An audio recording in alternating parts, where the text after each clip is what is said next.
How's it going, everybody? Welcome back to another episode of Let's Have a Conversation. I hope you've been enjoying the series so far.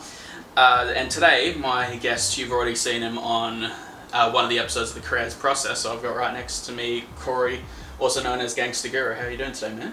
I'm doing good. How are you? That's good. Very good, thank you. And, well, thank you once again for joining me on my channel for this new series I'm working on. Not a problem. It's easy. So before we begin, I would first of all love to give a couple of shout outs to a few people. The first one is IncredibleMoeB, who is a German musician, and he has allowed me to use his music for these episodes that you can hear in the background.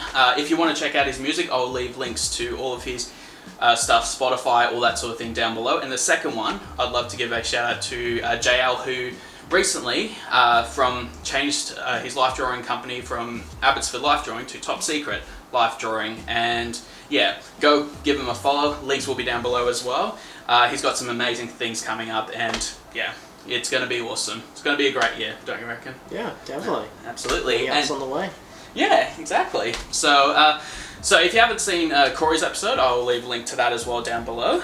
So today, for our topic of conversation, we're going to be talking about stereotypes in the art forms that we're part of, talking about things that we've been come across, we've been called in the past. And yeah, it was really funny because when I mentioned this to you, Corey, that I was working on this series because we live together, you just quickly jumped on board. You're like, yeah, no, I want to do this. Yeah, it was like I didn't even have to ask him twice. He was just like, yep, all right, what do you want me to do? Yeah. So it was pretty good. And so I guess, to start off, for obviously if people haven't seen the first video, just give a quick overview of what do you do in the arts industry. So I am a graphic designer and a digital artist. Yep. Well, many different types of art, but digital art is my main one.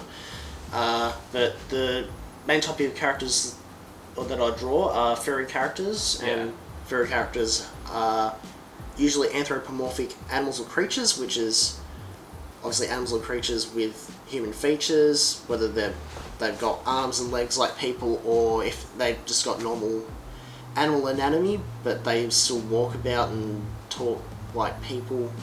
And these types of characters have been around since cartoons and animation first began, like Mickey Mouse, Bugs Bunny, and so I think it's been a long line, about 100 years at least in the mainstream animation.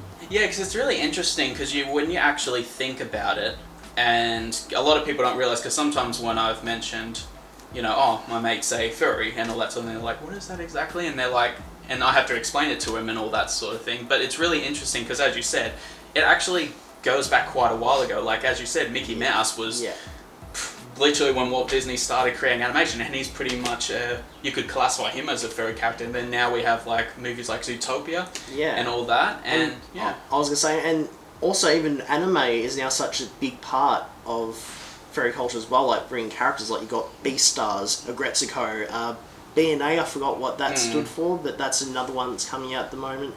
So, I think it goes along back, but I think in terms of furries itself, I'd say the original standout point for that starting would probably like Robin Hood.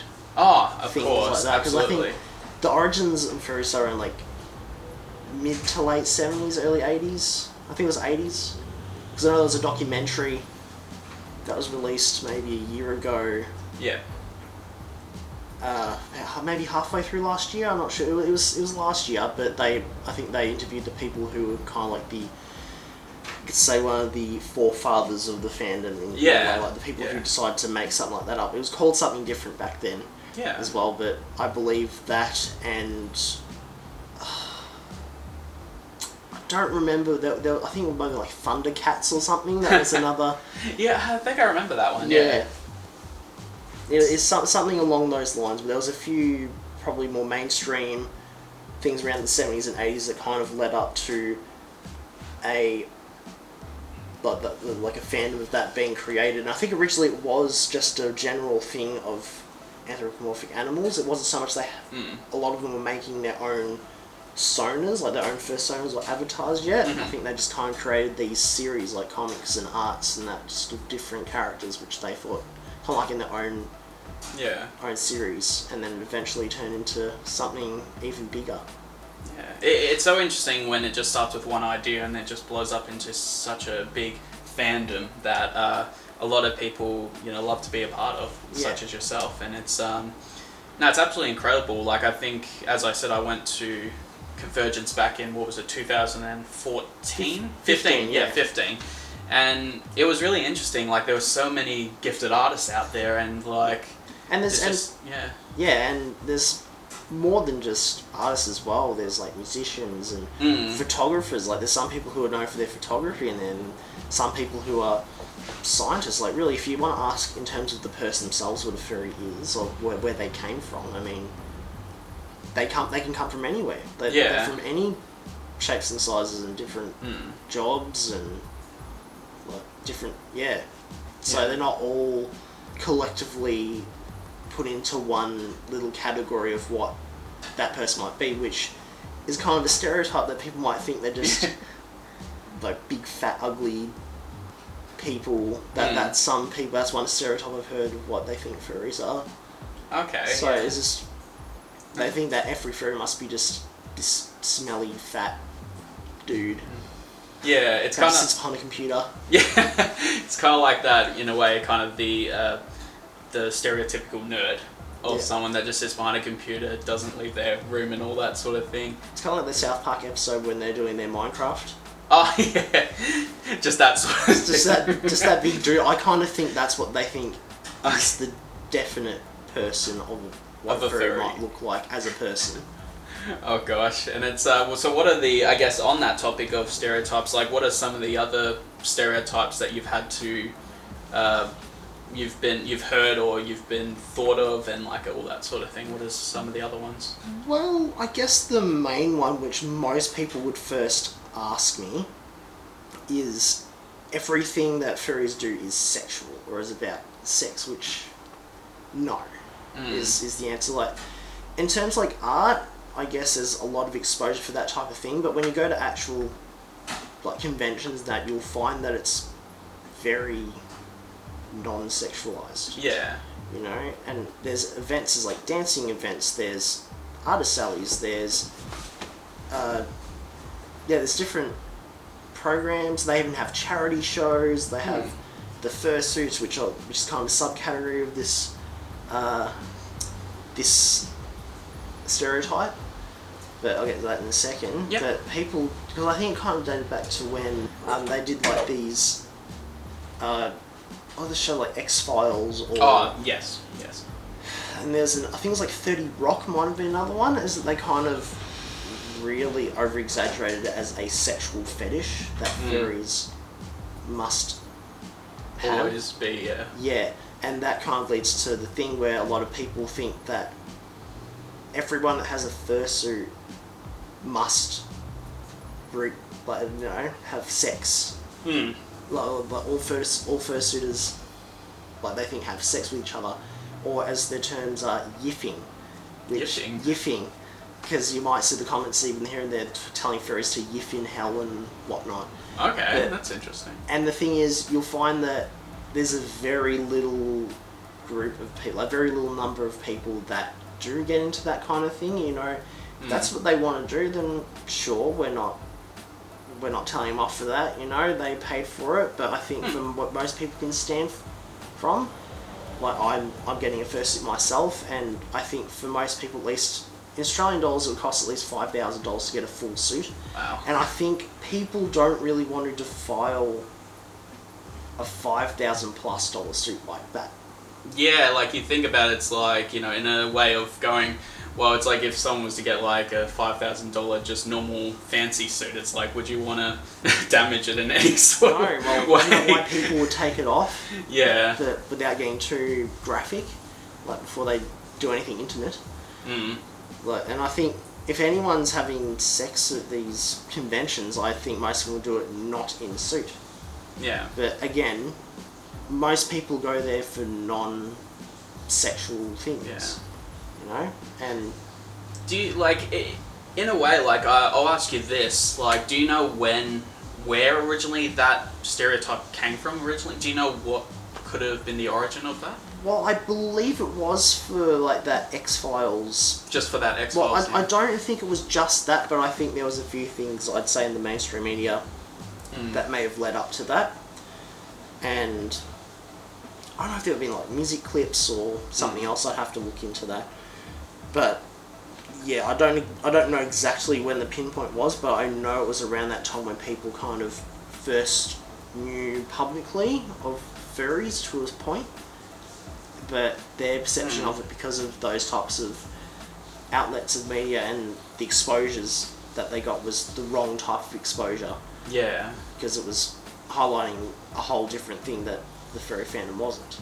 And it's really interesting because it's funny that, like, that's a similar stereotype to modelling, where a lot of people think, because, you know, like, we obviously take off our clothes for art, you know, we model for art class and all that, everyone thinks that it's more for the sexual thrill of it, and people think like, oh, they might be into this and all that sort of thing. Like, I've had model friends who have said that they've had people approach them saying, oh, are you into doing this with this other model? And they're like, no, that's not what, you know, that's not what I model for. And then they kind of, all these people then keep going at them. Like, I recently had a friend who came out and said that this photographer literally approached her saying, oh, you know, it seems like you are into this sort of thing. And it's like, no, I'm not into that. And then they had to end up blocking them because this person was harassing him and thought that, oh, because they model and they take their clothes off, it's like they're instantly into that. And it's like, it is really, like, because it's not actually about that. Like, obviously there are some people, as you said, like, there are some furries that are into that sort of thing, but then it's not all of them, you know. And it's the same with models. Like, I've known some models who obviously do get into the erotic side of photography and do model like that sort of thing, but then a lot of people think that it's everyone that, or majority of the people in this industry that are interested in that sort of thing. But it's like, most of us are just interested in creating art at the end of the day. And it's like, and it can be really hard to sometimes even, I don't know if it's the same with you, but like sometimes it's hard for me to even talk about it with other people, because they think, oh, you must be, you know, like, interested in like sex and all that sort of thing. It's like, well, no, that's actually completely off, you know, that's not what I actually do it for. It's more about the creative side of it, you know. I don't really think about that. Yeah, I don't really ever find it hard if someone brings it up. Like, if I know what it is that I'm talking about, I'm not going to have any issues saying, well, no, this is actually what I do. Or if they're talking about the fandom itself, you know, this is actually what it's about. No, I'm not, because I know a lot of people, particularly when it comes to sexual things, they can be quite embarrassed to talk about these things, even if it's not directly towards them. But it is a part of life. I mean, it's nothing really, like, if you're not being all stupid about it, I don't see why it's something that it's embarrassing to talk about, like whether it's something that they think you do or something that you actually do. You know, I don't ever really find it embarrassing to talk about. No, absolutely And not. I think the more I've talked about it, the much easier it's become. And now I'm just at a point where it's like, I've no problem at all talking about it if anyone wants to bring it up, even if it's, they got the whole idea of furries wrong. I'm not gonna get all embarrassed about it. I'm not gonna even get all like, oh, how dare you? Get all defensive of it. You know, I'll sit there and say, hey, you know, let me talk to you about furries. Yeah, and I think that's the point with me as well. Like, you know, I have no problem, the same with me talking about photography or modelling and why I do it. And it's like, as you said, the more we actually talk about it, the more we, in a way, normalise. Saying that, you know, this is what we do, you know. You don't have to agree with it, but, you know, you should respect that this is what I do, and that I'm not in that sort of area. And like, 'cause it was really interesting, because I don't know if I told you about this, but like, I remember I was somewhere else before I went to and met up with you at Convergence, and I said to someone, oh yeah, I'm going to, you know, this furry convention, and they're like, their first thing was like, oh, be careful with them. And I'm like, what do you mean? Like, I was just like, what do you mean by that? And they're like, oh, I've heard some really weird stuff about that, and I'm like, okay, you know, and it's like really interesting, and it's kind of sad that like that was the person's mindset going like, be careful, and it's like, you know, it's like, but it's kind of funny in a way, well, not funny, but it's like with anything in life, you need to be careful just overall. You shouldn't just like stereotype just one type of people and just go, oh, you should be careful of those people, you know, just sideline those ones. And the other one that I'll mention that I've heard with comes to furries is, I think you've even mentioned this to me before, is that people think that one thing is bestiality. That a lot of people think, you know, that is something that interests you, but obviously that's not the case. No. So I think, you know, with art, like some of the artwork obviously can be quite sexual and it can be for entertainment, or it can be for artistic reasons, believe it or not. Some people might not believe that, but some people have drawn those types of materials for that purpose. And as I said, well, the furry fandom, like in terms of art, like expands not just with the anthropomorphic animals, but it can be with, you know, normal quadruped, or as furries would sometimes describe as feral form animals, just their just original form. But here's the thing, in the furry art world, you know, everyone's talking and everyone has the same mindset as a human, as a fully grown adult, and, you know, different situations, and within that type of content, and, you know, it's imagination. At the end of the day, it's imagination, and I think people there's even more extreme fetishes in some drawings as well than bestiality. That, you know, if they draw that, and again, like the first sex thing, it's a very small number of people. You know, if that's what they want to draw, that's what I draw, and I'd say, at least, that I'd hope that most of those people can, you know, not detach, but differentiate what's real and what's not, and also what should be real and what should not be real. I think most people who draw the real iffy stuff, I'd hope that most of those people would know that that stuff is not okay, and they don't have any affiliation with what you do. Well, not that, but I mean, they don't have any intentions of doing that type thing in real life. And I think people have taken maybe a couple of situations, because there's been a couple of notable people in the fandom in the past who have been found to have relations with their pets, which is disgusting, because I kind of see that very close to pedophilia, which is kind of another stereotype that I've heard here and there in the fandom. Again, based on what a couple of people that are kind of more known, that have been found through the public, or I guess in terms of YouTube at least, maybe, I don't know, but they've been found to be doing certain things along those lines, and then the mainstream or the public perception of furries have changed to, they must all have, or a lot of them must have intimate feelings and sexual feelings towards animals, or the other things, children. It's gross. No. Disgusting. And, you know, that's... I haven't heard them as much within the last year or two. Maybe it's because COVID's happened and we just don't really hear anything else apart from COVID stuff. But, pretty much. But, you know, I think people are starting to understand more of what it is, because I guess the furry fandom is starting to become more mainstream, even though in a way I kind of don't want it to be, because you can be very for a lot of times a very community-based fandom, and a lot of people would know each other. Like, obviously you wouldn't know hundreds of thousands of people, because there's hundreds of thousands of furries, maybe millions across the planet. But, you know, if you go to these conventions, at least in your country, or if you go overseas to one of them, you know, you'll get to know a network of people. And now it's becoming more mainstream. You're having so much more people come to these conventions, and it's just becoming really crowded and very commercial. And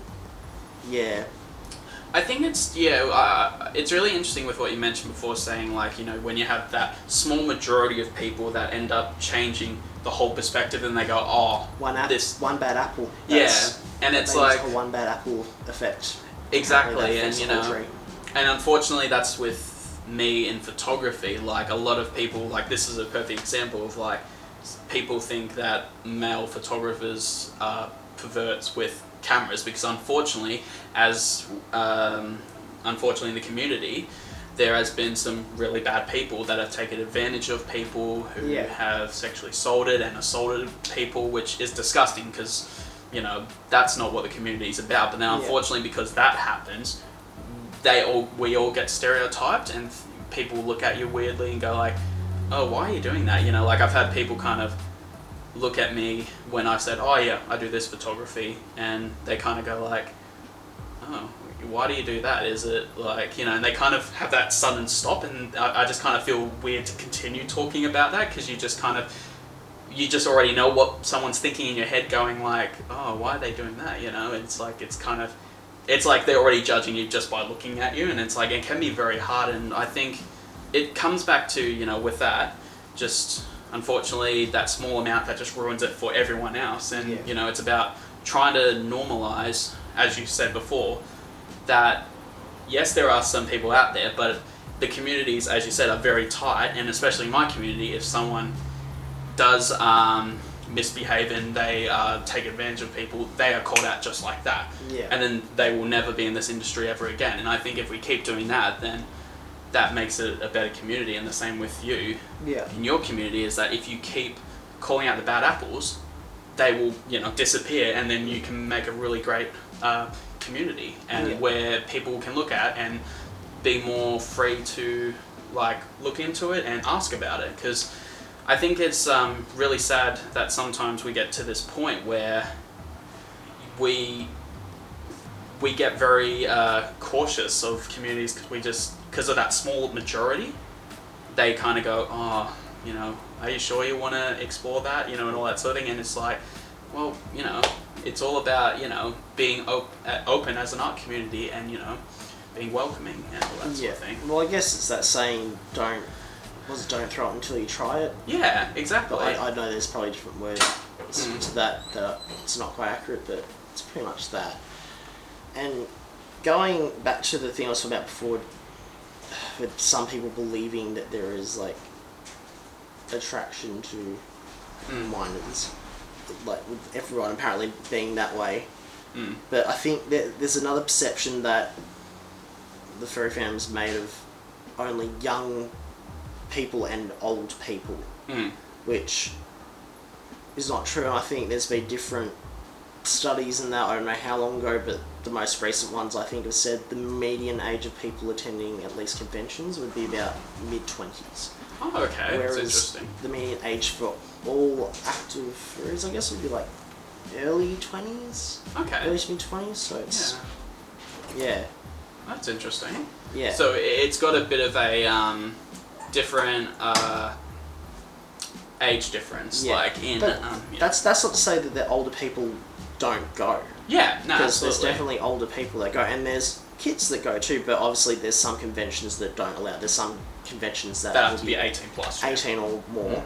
And no, not all of them obviously for sexual reasons, but some of them might be just more legal reasons. Yeah, like absolutely. If there's like drinking allowed or whatever there, you know, they obviously don't want people under the age of 18 to be influenced, or if they are like, at least allowed to have a guardian with them for that case, they might allow that in some cons, but yeah, and then there were some, like, I remember when I was at the Convergence and we were looking at the lineup of like what's to do during the days, and I was looking at it and it just said like, it said an event and it said 18 plus, and I'm like, and I just, for a second, because I was just like going 18 plus, I'm like, oh, okay, you know, so like they actually advertise going, this event is 18 plus for a reason, you know, and all that sort of thing, and they will advertise it, they won't just pop it in front of, you know. And I think it was the variety show that you were talking about, or the comedy shows. I think it was, so I think it was more so because there was language, or I think during the variety show, I think the host, who was the chairman, and all the other guests I think were drinking. They weren't like drink to the point where they're just stumbling over, obviously. Yeah. But, you know, it's obviously something that you wouldn't usually allow someone under the age of 18 to be exposed to in person. Yeah, exactly. So in case something happens there that might be damaging to their youth, Yes. And it's like, Don't expose them. But yeah. But it's really interesting because it's really interesting when like all these things come out and like, you know, as you say that the events take precautions. They always warn saying like, you know, these events are for 18 plus and all that sort of thing, you know. We don't allow this and we don't allow that, but you know, it's just makes it really hard because, you know, there are still people out there doing the wrong things, and then it just makes it bad for everyone else to look upon them. And like, I'll ask you this, have you had a really bad experience where someone's like really, I guess in a way, stereotyped you in a specific way, or have like judged you in a way that you were like, wait, hang on, why'd you do that, you know? Well, I think going back to one of the things before, I think there was a friend of mine from a church that used to go to, probably 20 minutes away. I saw him on the train, and it just came up in a random conversation that I was a furry, and he was just sitting there laughing for like 10 minutes.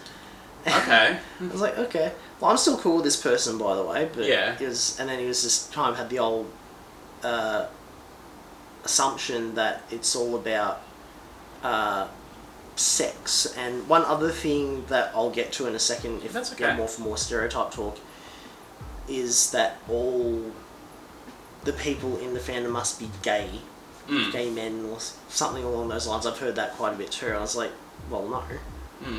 And well, I think I first asked where did he hear it from, and you know, he said he heard from people and also on TV, and like, well, take it from someone who's been there, who's been to places. I think that's the best.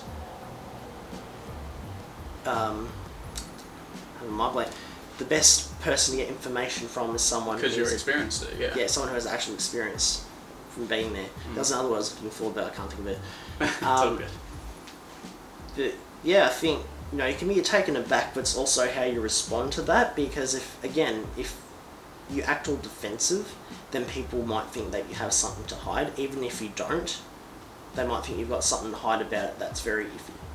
Yeah, and it's like, you know, just thinking of that, even in my photography area, like where people say, like, for example, when, I know this might be a bit different, but when we reference check, I always say one of the best things to pick out the people who are being a bit sus is if you ask a photographer for a reference check and they kind of go, how dare you ask me to check if I'm okay and all that sort of thing, you instantly, I just say to the model, you instantly know that there's something fishy, because every person in this line of work, like photographers and even models, would go, no, okay, message anyone and they will be able to say, you know, what their experience like was with me. And it's like, you know, someone who's like really defensive and going like, why do you need to know, like, why, all that sort of thing. And it's like, well, that gives you enough information going like, you know, what has this person done that they're hiding? Because, you know, it's like every time I say to someone going, I don't have anything to hide, you know, like I've got,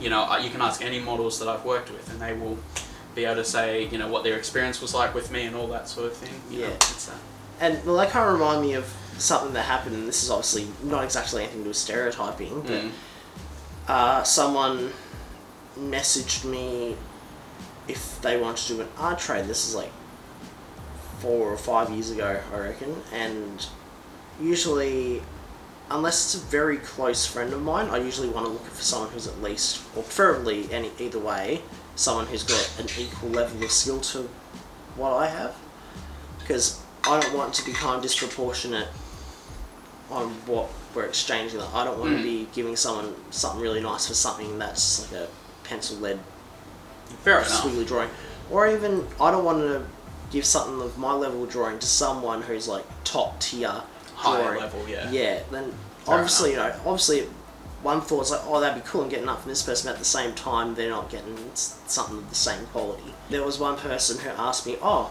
did you want to do a trade, or might even been a collaboration, I'm not sure, but they said, oh sure, do you have any examples of your work? He never messaged me back, and then what I did is I did some checking myself, some fact checking,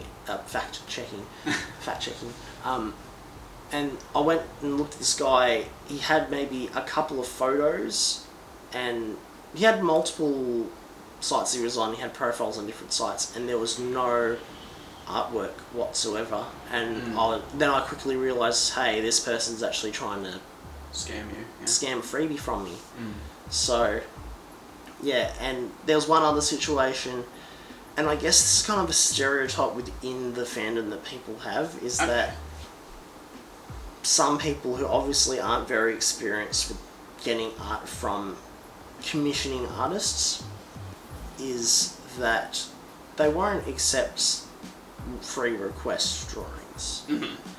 And one person, this is like when I was starting to open for commission drawings, so I had done free requests for some time, and then I did some trades and collabs just while I built up my skill, and this is like maybe a year or so after I started doing commission drawings. You know, I was starting to earn some good pay in that, and some person asked me to do a free request, and the theme of it I'm not going to mention because I have mentioned this to you before. Yeah, I think you have, but you don't have to mention that. It's completely fine. It was very inappropriate. We have talked about a couple of those topics here, but the specific details of it I'm not going to answer. But it's really disturbed. Yeah, I'm all going to say that as well. Yeah, and here's the funny thing is, on the site, which was Fair Affinity, which is one of the main furry art sites, actually at least one of the things that they asked for was not allowed on there.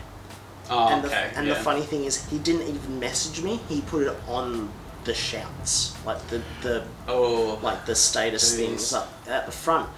And I just said, look, firstly, in future, please message me about any ideas. Secondly, I'm so sorry, but I don't do free requests now.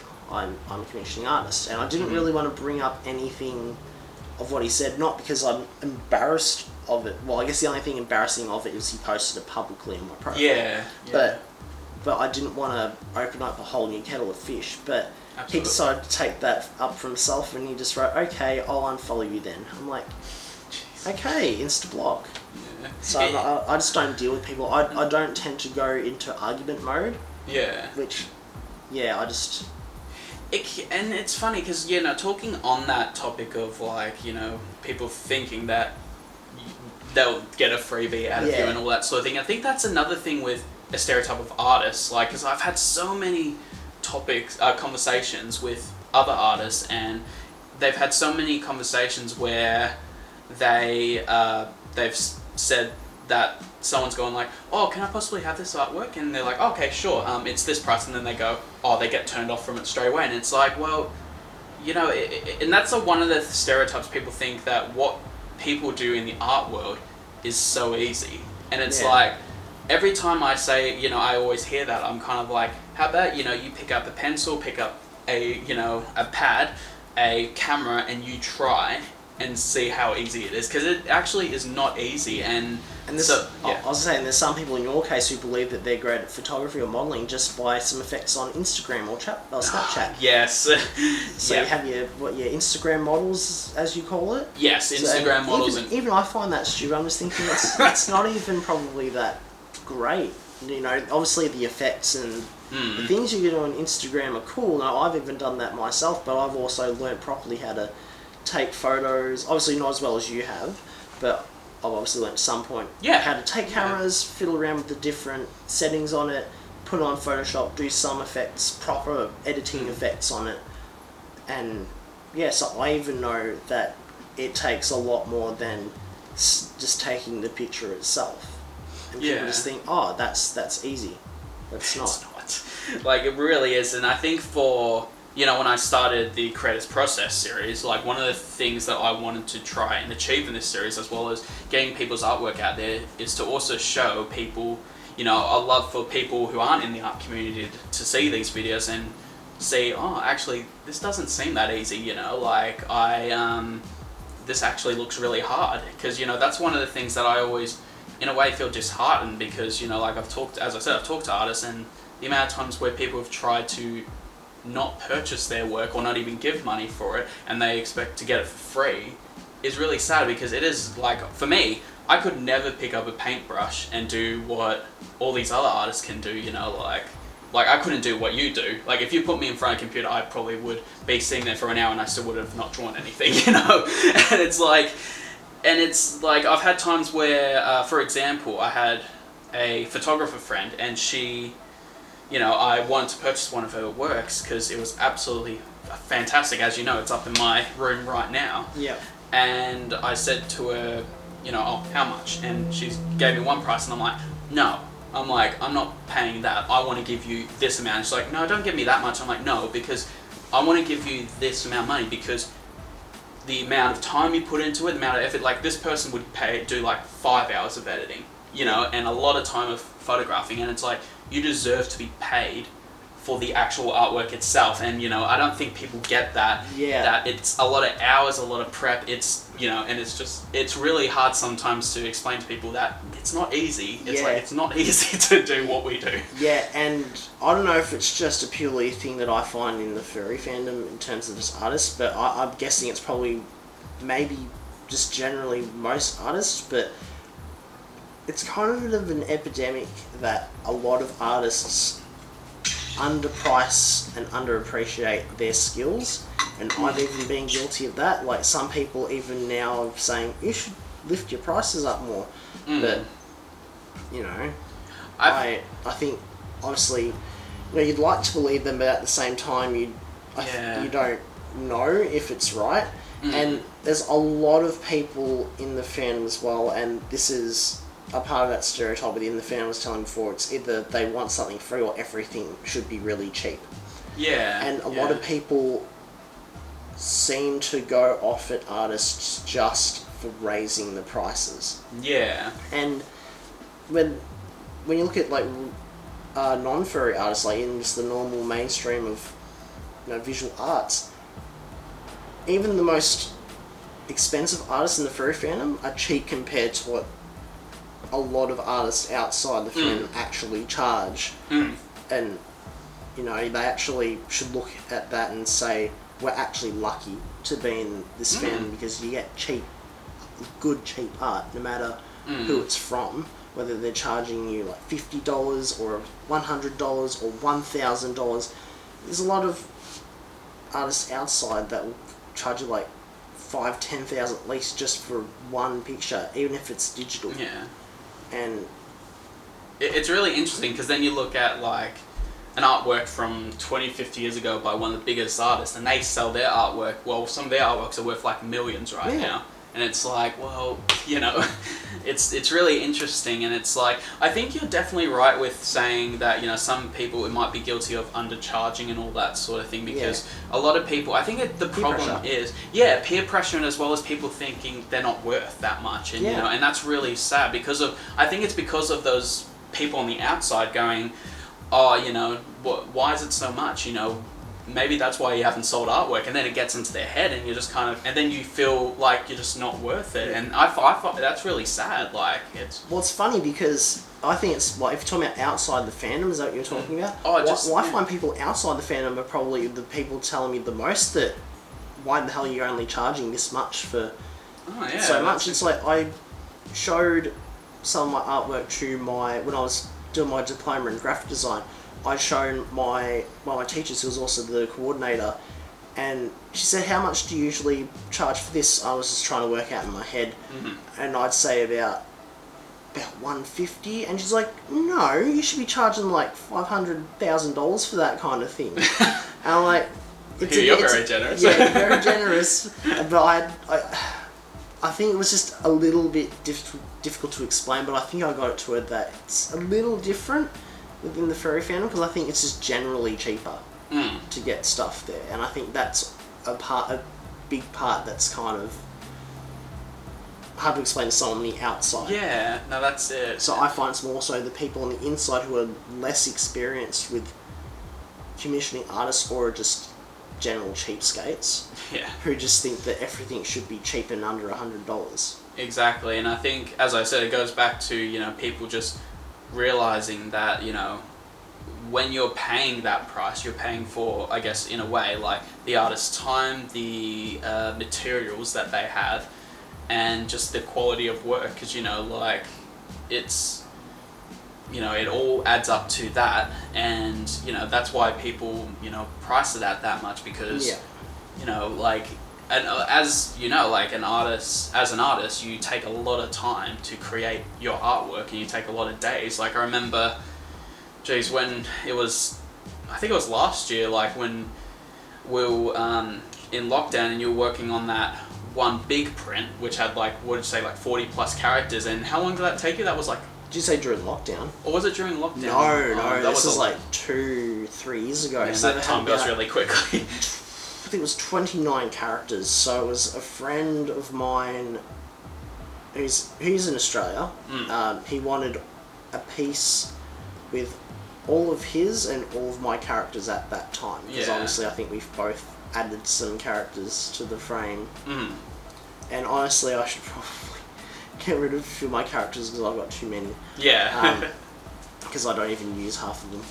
And that's one stereotype that I've not heard as often, but this is again more of an in-fandom stereotype, is that everyone has too many characters. Yeah. That's probably one of the ones that I've heard that's actually somewhat accurate. Okay. Too many characters to choose from. I'll ask you a question in a second, but there's a lot of people that I find that have so many characters, and they say, oh, this character looks cool. They use them for like 1 or 2 art pieces, and then they don't use them anymore. And they're either just they're either just sitting there doing nothing, or they just sell them to someone else who's going to use them. So, and I think with me, I have a very bad case of having half of my characters just sitting there doing nothing. Just chilling in the corner, just waiting, going, Corey, can you please include me sometime soon? And I think that's the issue, and I think I'm probably going to die down that number. Yeah. But I'll ask you a question. Yeah, sure, go for it. Asking you as it's funny, you've been introvert. It's all good. Have you had any stereotypes that's been brought up to you about either your photography or modelling that you found as somewhat or completely accurate? Okay. Okay, very good question. It doesn't have to be a bad no, that's all either. good. Like, it'd be bad or good. Well, it was actually funny. I did an interview with one artist, and one thing they said is artists are very stubborn. And honestly, yes. Like, honestly, I'm not a very stubborn person, but when it comes to my photography, yes. Because, like, I remember, as I said, when I started doing photography, I had so many people say, no, you need to do something else. You need to, you know, find a different job and all that sort of thing. But I'm like, no. I don't want to find a different job. This is what I feel comfortable in. So I was stubborn in that way where I'm like, no, I don't want to do that. That's not made for me. Yeah. So I think in a most respectful way, as artists, we are very stubborn because we know what we want. We are passionate about it, and we don't let these people step all over us and go like, no, you shouldn't be doing this. You know, you should be, you know, selling cheap and all that sort of thing. But yeah, I think that actually, during that interview, when I heard that, I'm like, that is actually so true, because as artists, we can be very stubborn. So I think for me, that was one where I'm like, okay, that's very true. Like, we can all be very, artists can be very stubborn because we know what we want. This is what we're passionate about, and, you know, that's something that no one can take away from us. That once, you know, in a way, once an artist, always an artist. Yeah. And just trying to think if there's any other one that we've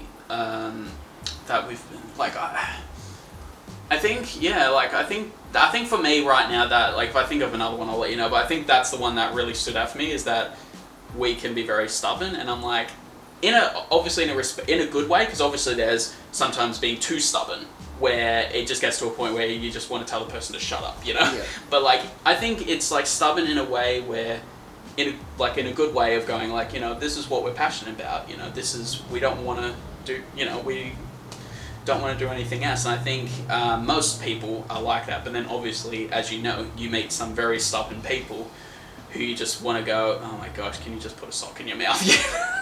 Pretty much that sort of thing. But I definitely think for me, because like I can be, and I'm very guilty of this, I can be very stubborn, because I'm like, I've had so many times where people have told me that I can't.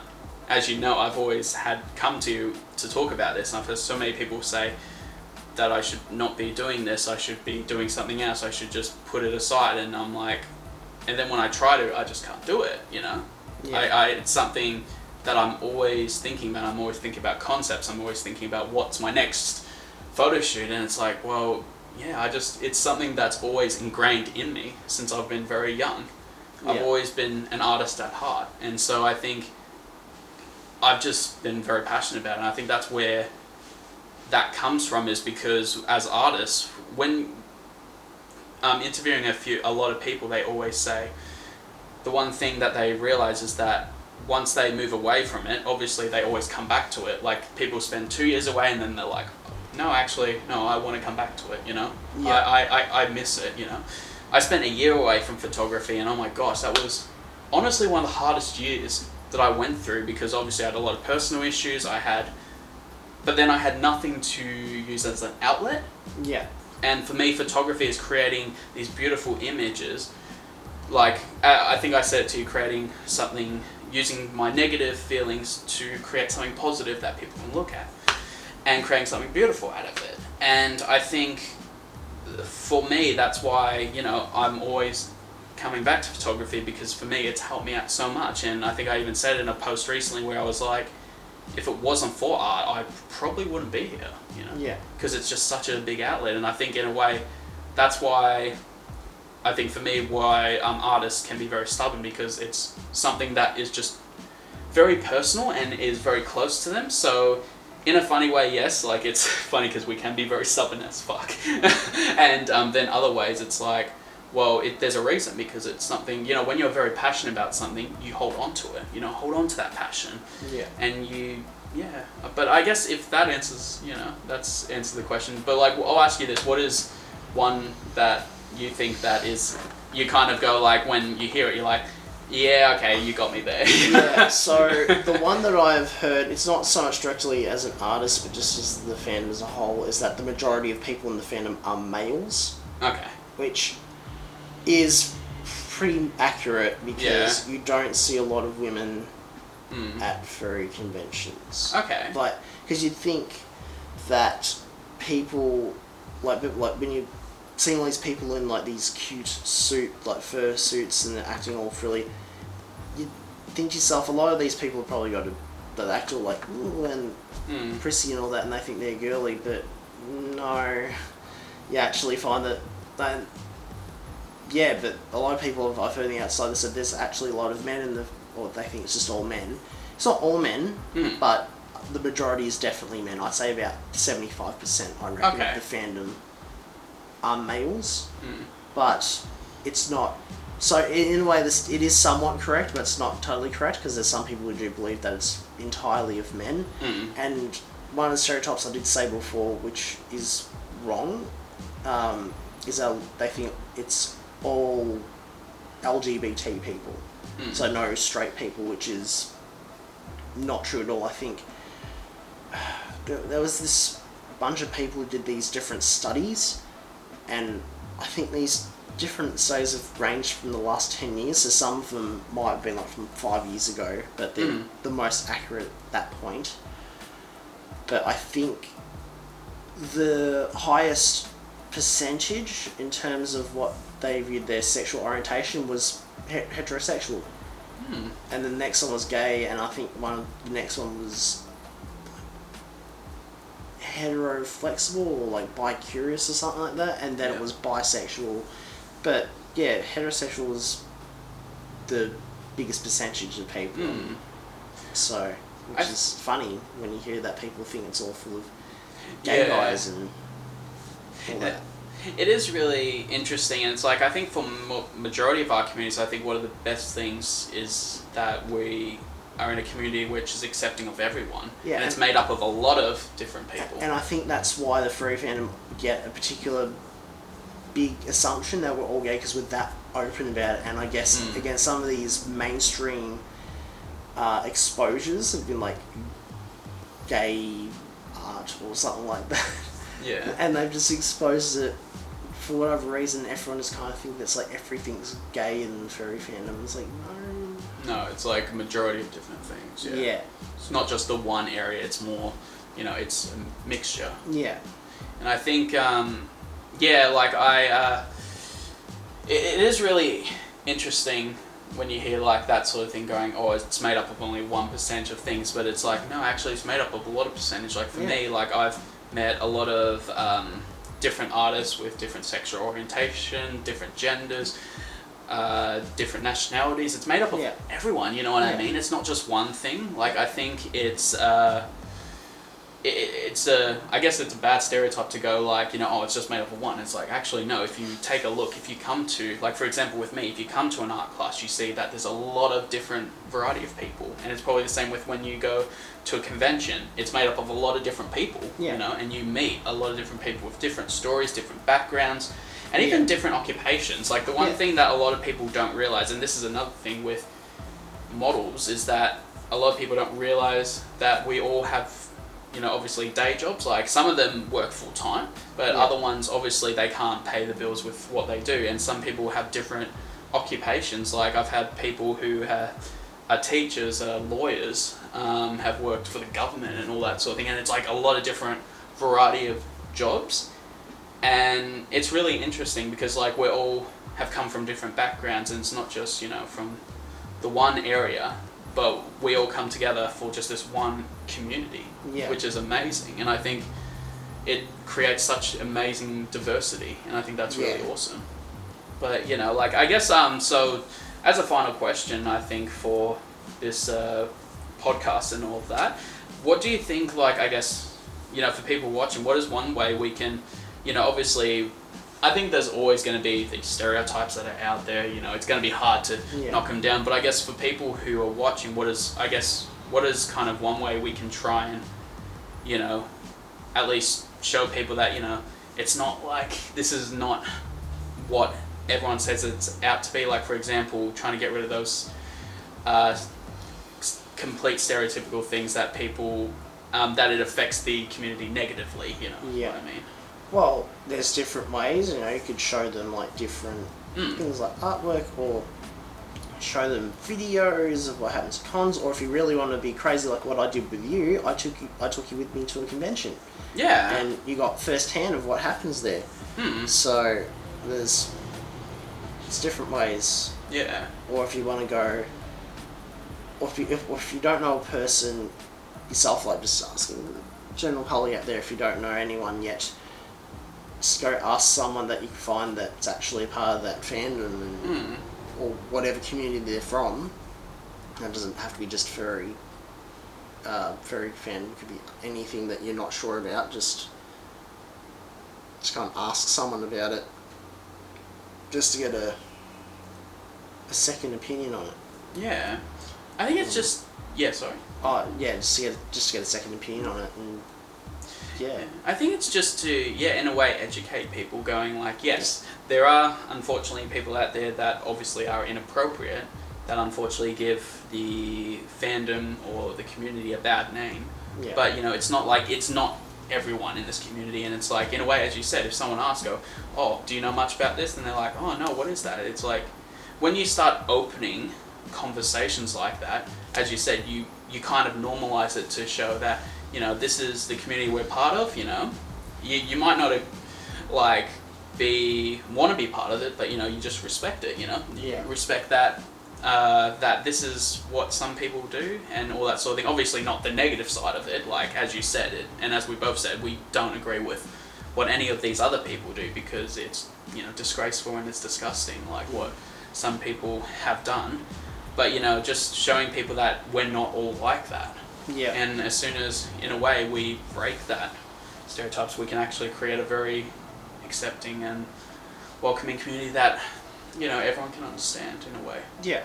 Yeah, and exactly. I think it's all about that. And so, I want to say, man, a big thank you for joining this episode of Let's Have a Conversation, you know?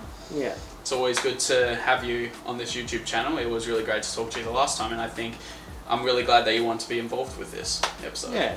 Like, I'm glad to have the opportunity to talk with you, and I've babbled on about a couple of things, but no problem. I think that's just me over-explaining stuff like I usually do. But as long as I got the point across, and hopefully you guys understood, and get a little bit more educated on what happens in the furry community, and even just the artist community in general.